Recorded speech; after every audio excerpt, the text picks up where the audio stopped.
isang tao makasalanan, binigyan ng karapatan, maging anak ng Diyos.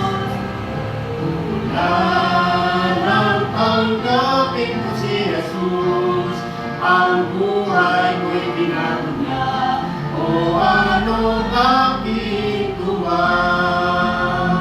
Pagkat ang buhay na binago ni Kristo may tuwa at galak, na di naglalaho dulot ng kanyang mga pangako para sa atin.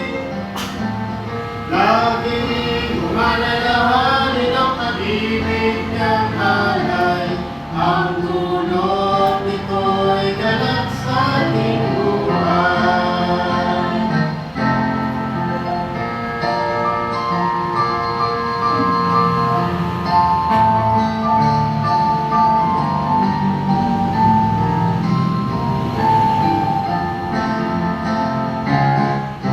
Di na ako kailan magkakalik sa dati kong mga gawin, o ako'y binago na.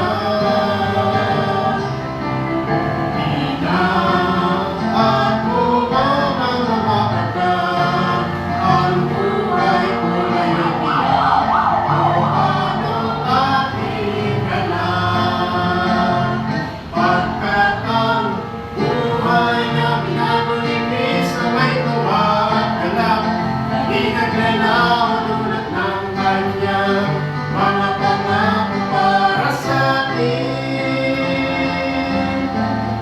Laging umalalahanin ang pag-ibig niyang alay, ang dulot nito'y galak sa ating buhay.